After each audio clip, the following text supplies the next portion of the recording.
Just to review how to calculate the force on a spring. Force on a spring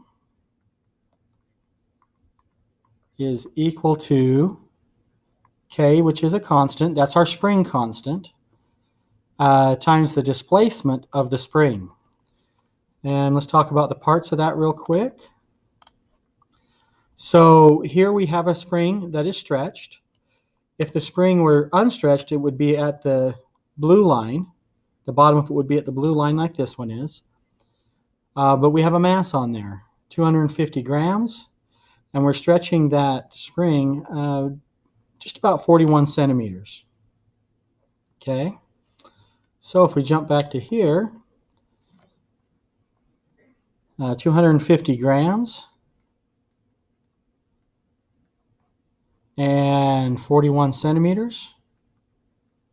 So this is how far the spring is stretched, or its displacement. And this is the force, or this is the mass that is on there. It's not the force. We got to find that. Force is in newtons, so that's newtons.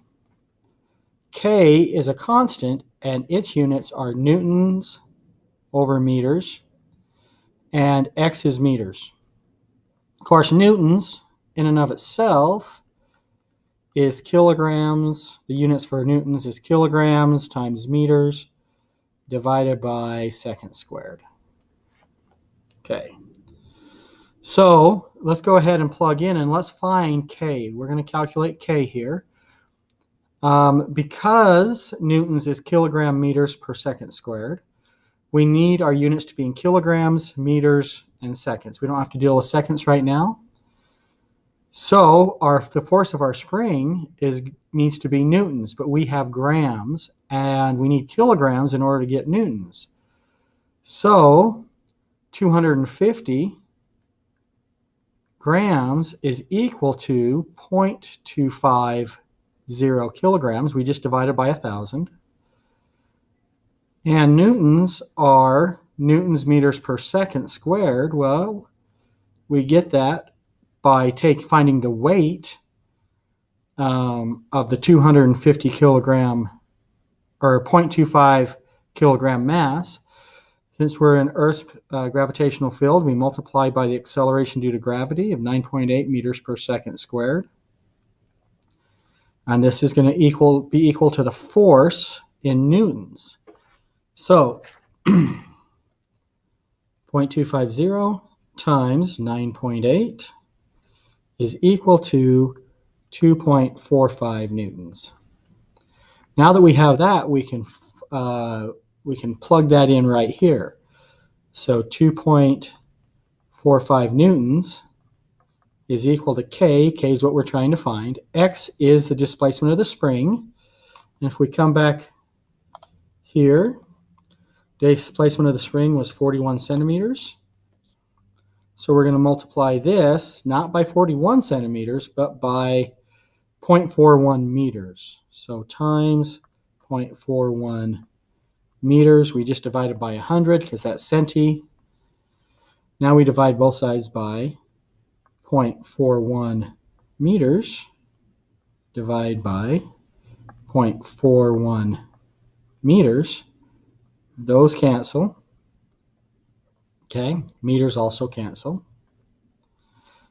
And 2.45 divided by 0.41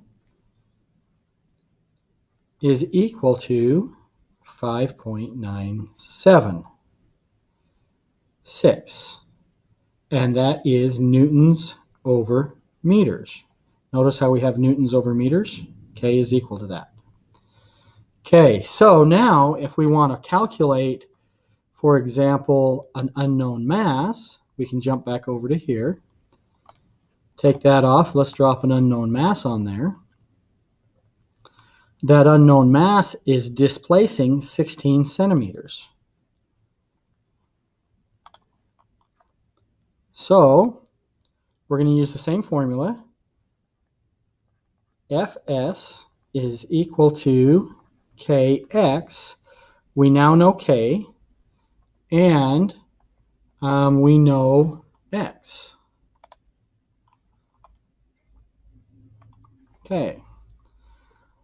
So K is 5.976 newtons over meters. This is all going to be equal to the force of the spring.